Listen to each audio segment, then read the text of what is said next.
Hello dear student, मैं JD sir आप सभी का अपने ला क्लासेज में स्वागत करता हूं।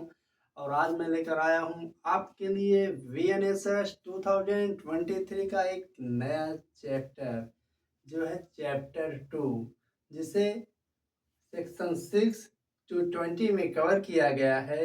और इस चैप्टर में बात की गई है क्या, constituted of criminal court and offices, यानी दंड न्यायालय और कार्यालयों का गठन की बात की गई है।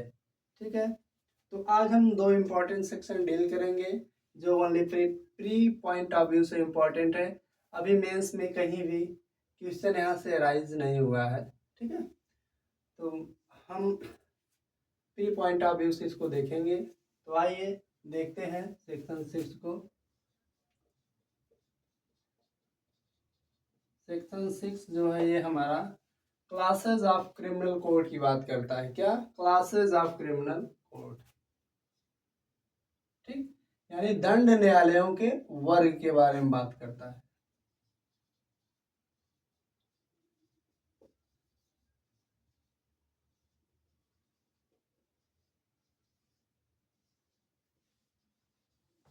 ठीक, दंड न्यायालयों के वर्ग की बात करता है। यानी अंडर सेक्शन 6 कितने प्रकार के दंड न्यायालय हैं। How many kinds of criminal code constituted under section 6। तो आइए देखते हैं। कह रहा है कि बिसाइड हाई कोर्ट को छोड़ दीजिए, हाई कोर्ट के अतिरिक्त, beside high courts and other court which is constituted any other law, यानी और भी दूसरी कोर्ट जो किसी दूसरे विधि के तहत कॉन्स्टिट्यूट होती है, गठित होती है, अदर देन दिस संहिता, यानी इस संहिता को छोड़कर, यानी VNSS को छोड़कर अगर दूसरे लॉ के तहत कोई क्रिमिनल कोर्ट कॉन्स्टिट्यूट हो रही है वो, और हाई कोर्ट, यानी इन दोनों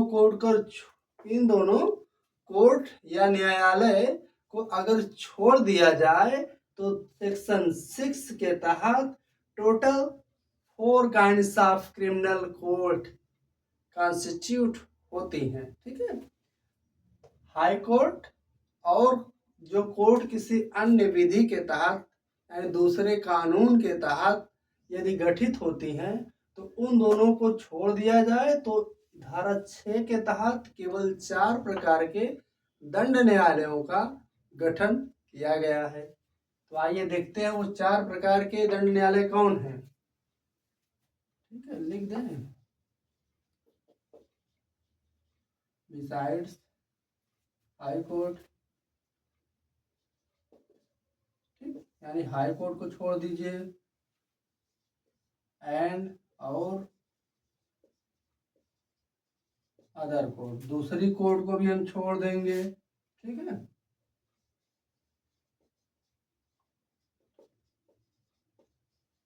जो गठित होती है, high court and other court जो कॉन्स्टिट्यूटेड होती है अंडर एनी लॉ,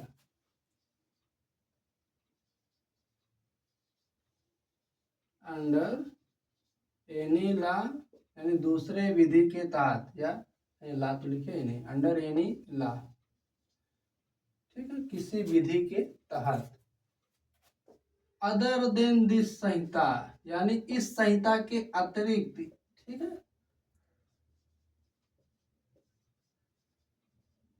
इस संहिता से तात्पर्य क्या है भाई, अदर देन दिस संहिता से तात्पर्य हमारा VNSS के तहत नहीं वो आती। ठीक, तो there are following kinds of criminal code.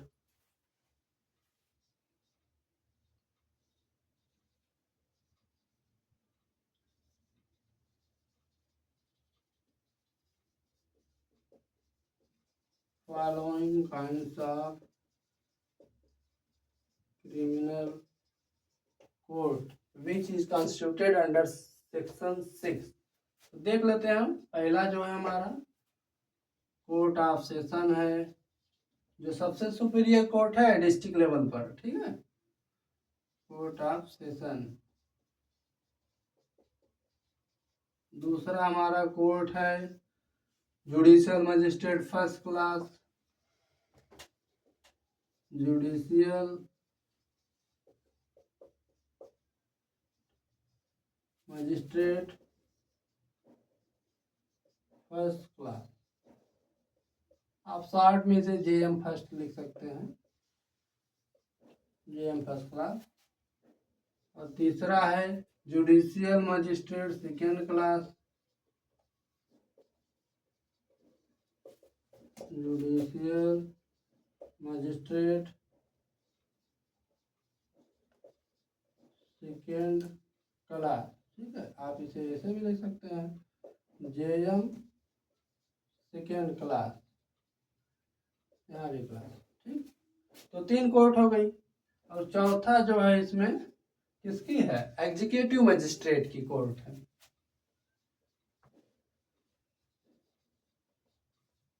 ठीक, एग्जीक्यूटिव मजिस्ट्रेट यानी जो कार्यपालक मजिस्ट्रेट होते हैं। सेक्शन 3 आप देखे थे ना, कंस्ट्रक्शन ऑफ रेफरेंसेस, निर्देशों को अर्थ लगाने में, तो वहां भी बताया गया था ना कि जो देखिए जो जुडिशियल नेचर के वर्क होंगे वो इनके द्वारा किए जाएंगे, लेकिन जो एडमिनिस्ट्रेटिव या एग्जीक्यूटिव नेचर का वर्क होगा वो एग्जीक्यूटिव मजिस्ट्रेट द्वारा किया जाएगा। ठीक है, और सेक्शन कोड अभी आप अगले सेक्शन में देखेंगे, सेक्शन 8 में बात की गई उसके बारे में। और ये जो जुडिशियल मजिस्ट्रेट आपका फर्स्ट क्लास है, जुडिशियल मजिस्ट्रेट सेकेंड क्लास है, इनके बारे में आपको सेक्शन 9 यहाँ दिख रहा है, सेक्शन 9 to 13, 9 से लेके 13 तक बात की गई है। और जो हमारा ये एग्जीक्यूटिव मजिस्ट्रेट है इनके बारे में बात की गई है, कहाँ से 14 से लेके 17 तक बात की गई है। अब एग्जीक्यूटिव मजिस्ट्रेट में आता कौन है, देखिए आपका जैसे डीएम हो गया, एडीएम हो गया, एसडीएम हो गया, ये सब एग्जीक्यूटिव कोर्ट के अंतर्गत आते हैं। तो सेक्शन 6 के तहत जितने भी क्रिमिनल कोड का जो है क्लास है वो कितने प्रकार के हैं, 4 प्रकार के हैं। There are only 4 kinds of criminal code which is constituted under section 6 of VNSS 2023। ठीक है, क्योंकि ऊपर बता रहे हैं ना, बिसाइड हाई कोर्ट को छोड़ दीजिए, and other court which is constituted any other law. ठीक है, और ऐसी कोर्ट जिनका गठन किसी अन्य विधि के तहत हो रहा है वो, तो दोनों को अगर छोड़ दिया जाए तो there are only 4 kinds of criminal code. तो यहाँ पर केवल 4 प्रकार के दंड न्यायालय हैं, court of session, judicial magistrate of first class, judicial magistrate of second class, और लास्ट में एग्जीक्यूटिव मजिस्ट्रेट। इनके द्वारा जुडिशियल वर्क किया जाएगा, जो न्यायिक प्रकृति के होंगे जुडिशियल नेचर के, और इनके द्वारा जो एडमिनिस्ट्रेटिव टाइप का होगा या एग्जीक्यूटिव टाइप का जो होगा वर्क वो इनके द्वारा किया जाएगा। तो देखना देख लो, फिर हम आपको सेक्शन 8 पे ले चलते हैं। सेक्शन 7 जो है लेस इम्पोर्टेंट है, आप उसे समझ जाएंगे, ज़्यादा टफ है नहीं, इसलिए मैं सेक्शन 7 को यहाँ छोड़ दे रहा हूँ, मैं डायरेक्ट सेक्शन 8 पे आऊँगा। ठीक है, कोर्ट ऑफ सेशन पर हम बात करेंगे, तब तक देख लीजिए, फिर हम आते हैं। चलिए सेक्शन 8 देखते हैं, हम इसे मिटा देते हैं।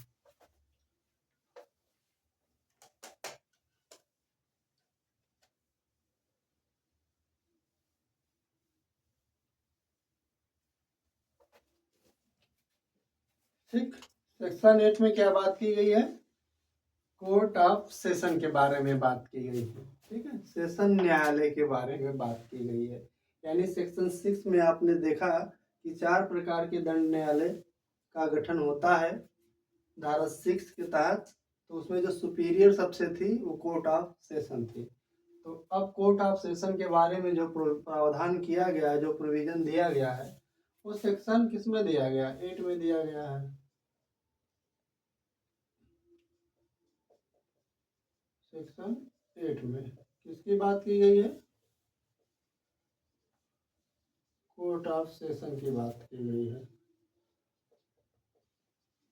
ठीक, अब कोर्ट ऑफ सेशन का जो है स्थापना किसके द्वारा की जाएगी, यानी कोर्ट ऑफ सेशन इस्टेब्लिश किया जाएगा किसके द्वारा? तो आइए देखते हैं। सेक्शन 8 का क्लास 1 यानी उपधारा 1 सब सेक्शन 1 ये बता रही कि स्टेट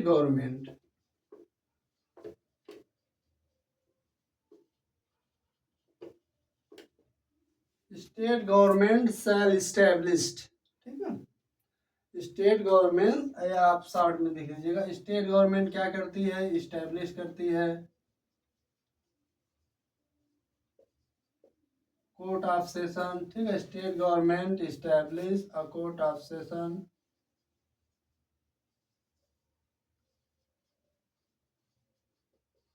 यानी सेशन कोर्ट जो है ये हमारा, इसकी जो है स्थापना बाई स्टेट गवर्नमेंट किया जाता है, यानी राज्य सरकार ही सेशन न्यायालय की स्थापना करती है। ये क्लास हमारा 1 बताता है। और क्लास जो 2 है ये बता रहा है कि एवरी कोर्ट ऑफ सेशन, ठीक है, जो प्रत्येक सेशन न्यायालय में every court of session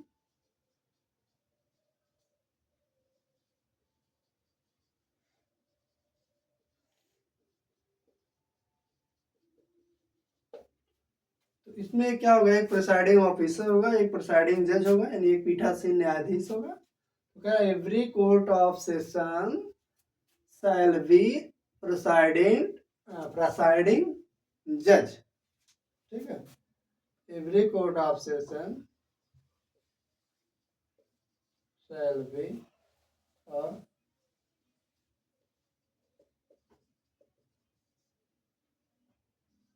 presiding जज।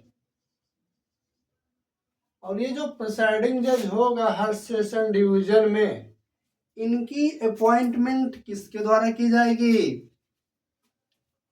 तो कह रहा है कि हाई कोर्ट, ठीक है।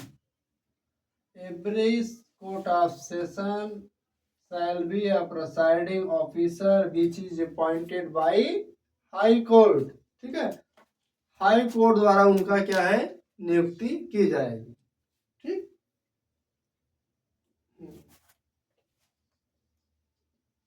या हु इज, देखिए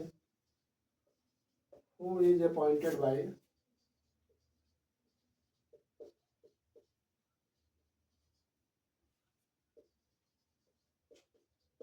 हाई कोर्ट।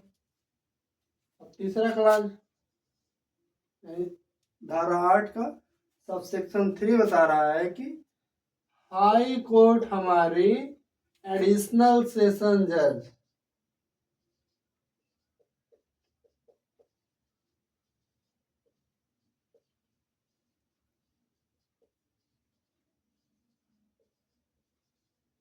ये जो एडिशनल सेशन जज हैं हाई कोर्ट, इनको भी क्या करती है? अपॉइंट करती है, इनको भी नियुक्त कर देती है कि भाई तुम भी सेशन न्यायालय में, तुम भी कोर्ट ऑफ सेशन में, इधर दिख रहा है,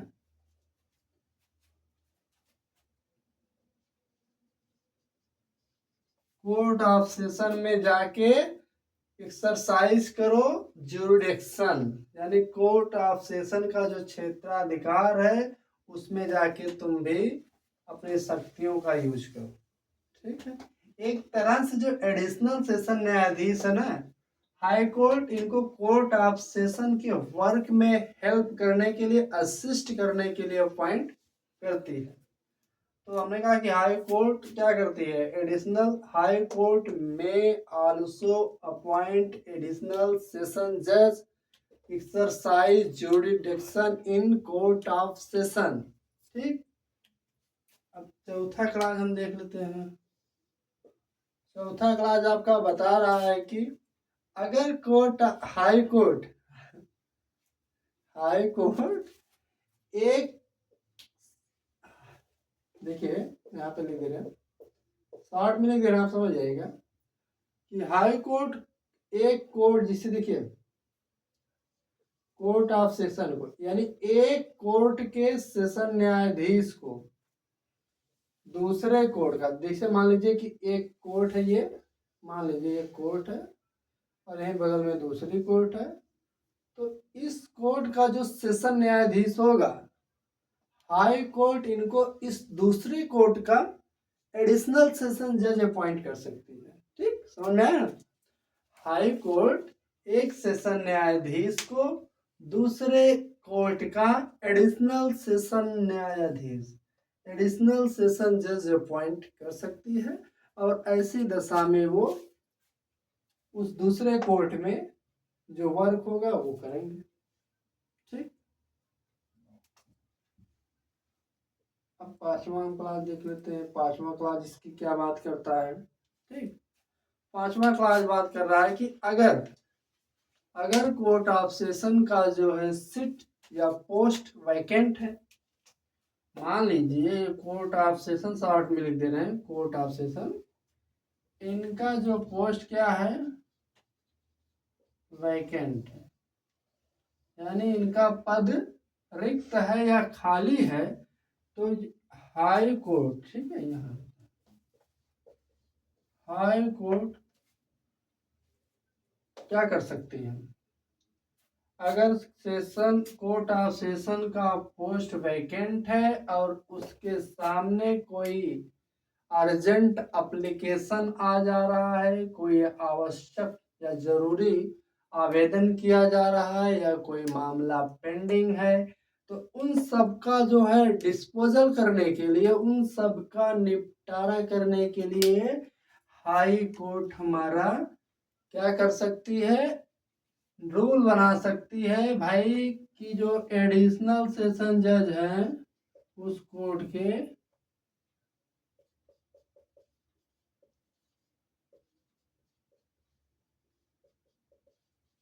एडिशनल सेशन जज जो है, अपर सेशन न्यायाधीश, कि तुम भाई क्या करोगे, as a court of session उस मामले का डिस्पोजल करोगे। ठीक है, यानी अगर हाई कोर्ट ऑफ सेशन का जो पोस्ट वैकेंट है, तो हाई कोर्ट क्या कर सकता है, नियम बना सकता है कि किसी अर्जेंट मामले का डिस्पोजल करने के लिए एडिशनल सेशन न्यायाधीश को कोर्ट ऑफ सेशन की पावर दे देगा। अगर if there shall be no additional session जज प्रेजेंट, अगर वहां पर कोई एडिशनल सेशन जज भी प्रेजेंट नहीं है, एट दैट कंडीशन क्या होगा, तो कह रहा उस सरकमस्टांसेस में, उस परिस्थिति में जो हमारे सीजीएम साहब हैं, chief judicial magistrate, a court of session की जगह पर, यानी court of as a court as a court of session इनको इम्पावर कर दिया जाएगा, और ये उन सारे जो अर्जेंट एप्लीकेशन है या कोई पेंडिंग मामला है, उन सब का डिस्पोजल करने के लिए इनके पास अथॉरिटी या इनके पास पावर आ जाएगा, और ये उस सर्कमस्टेंसेज में या उस परिस्थिति में, कंडीशन में कोर्ट ऑफ सेशन माने जाएंगे। ठीक, अब सिक्स क्लास हमारा क्या कह रहा है, सिक्स क्लास हमारा कह रहा है कि कोर्ट ऑफ सेशन नॉर्मली कहाँ बैठेगा, कोर्ट ऑफ सेशन अपनी सीट को कहाँ होल्ड करेगा, यानी अपने पद पर कहाँ बैठेगा, तो कह रहा है कि इसका निर्धारण कौन करेगा, हाई कोर्ट। यहाँ लिख दे रहे हैं, सिक्स को यहाँ नहीं दिख रहा तो ये हमारा जो कोर्ट ऑफ सेशन है, ये क्या करेगा, होल्ड इट्स सीट, मान लीजिए ये अपना पद कहाँ धारण करेगा, जैसा high court by notification specify करे, जैसा हाई कोर्ट अधिसूचना द्वारा निर्दिष्ट करे, उस प्लेस पर कोर्ट ऑफ सेशन हमारा अपना पद धारण करेगा, या उस जगह पर किसी भी मामले का निस्तारण करने के लिए ऐसे प्लेस पर वह बैठेगा। ठीक, बट कह रहा कि लेकिन जैसे मान लीजिए कोर्ट ऑफ सेशन का जुरिडिक्शन है, कोर्ट ऑफ सेशन का जुरिडिक्शन तो पूरा डिस्ट्रिक्ट में होता है, तो नॉर्मली वो जिले में ही क्या करते हैं, अपनी सीट होल्ड करते हैं। ठीक, तो कह रहा है कि भाई high court by notification specify जहाँ करती है वहाँ बैठता है, लेकिन अगर कोर्ट ऑफ सेशन को यह लग रहा है, उसे ऐसा प्रतीत हो रहा है कि अगर हम इस जगह पर बैठे यानी दूसरे उस जिले में कहीं दूसरे प्लेस पर अगर हम बैठते हैं, तो इससे जो केस के पार्टीज हैं, जो मुकदमे के पक्षकार हैं, कौन कौन, प्रोसिक्यूशन और एक्यूज्ड, इन दोनों को और जो विटनेसेस हैं, जो उस मामले में जो गवाह हैं, उन लोगों को क्या होगी, फैसिलिटी मिलेगी, सुविधा मिलेगी, अगर दूसरे स्थानों पर वह अपना पद धारण करे तो इस कंडीशन में सेशन न्यायालय यहाँ भी अपने पद पर बैठ सकता है, यानी अपनी सीट होल्ड कर सकता है। लेकिन कह रहा है कि जो अक्यूज्ड है या जो प्रोसिक्यूशन है, इन दोनों की कंसेंटमेंट क्या है, इन दोनों की कंसेंट से ही वहां बैठेगा। ठीक, तो ये रहा आपका क्लास 6। अब क्लास 7 पे बात करते हैं। तो हमारा क्लास 7 क्या कर रहा है कि जो हमारे एडिशनल सेशन जज हैं, चल मेरा क्या, ये जो हमारा कोर्ट ऑफ सेशन है और जो हमारे एडिशनल जो सेशन जज हैं, ठीक है, एडिशनल सेशन मान लीजिए 60 में सेशन जज हैं, इनके ये कौन से कार्य करेंगे, इनके कार्यों का यानी एडिशनल, जरूरी नहीं है कि एक सेशन कोर्ट में एक ही एडिशनल सेशन जज हो, ठीक है, यानी सबसे सुपीरियर हमारी कौन है, कोर्ट ऑफ सेशन, तो एक कोर्ट ऑफ सेशन में कई एडिशनल सेशन जज हो सकते हैं, ठीक है, 1 2 3 4 5 कई हो सकते हैं। तो इन सबके बीच में जो कार्य होगा उनका डिस्ट्रीब्यूशन कैसे किया जाएगा और कौन करेगा। तो कह रहा है कि ये हमारा जो कोर्ट ऑफ सेशन है, जो एडिशनल सेशन जज है, इनके बीच में जो बिजनेस, अब बिजनेस माने कोई व्यापार ट्रेड नहीं करना, मतलब कार्य, distribution of businesses among additional session जज, यानी एडिशनल सेशन जज के बीच में कार्यों का जो है वितरण, ये हमारा कोर्ट ऑफ सेशन द्वारा किया जाएगा। अब लास्ट पे हम बात कर रहे हैं, अंतिम क्लास 8 पे, यानी सेक्शन 8 में 8 क्लास दिए गए हैं। अब कह रहा है कि अब देखिए, अगर सेशन न्यायाधीश अब्सेंट है, सेशन न्यायाधीश अब्सेंट है, अनुपस्थित है, या इनएबल हो गए हैं, ठीक है, या कोई उनके अंदर इनएबिलिटी आ गई है जिससे वह अपने कार्य को करने में कैपेबल नहीं है, तो इस कंडीशन में अभी तो हम देख रहे थे कि अगर हमारे कोर्ट ऑफ सेशन का पोस्ट वैकेंट है, यानी क्लास नंबर 5, तो उस कंडीशन में कौन रूल बना रहा था, हाई कोर्ट।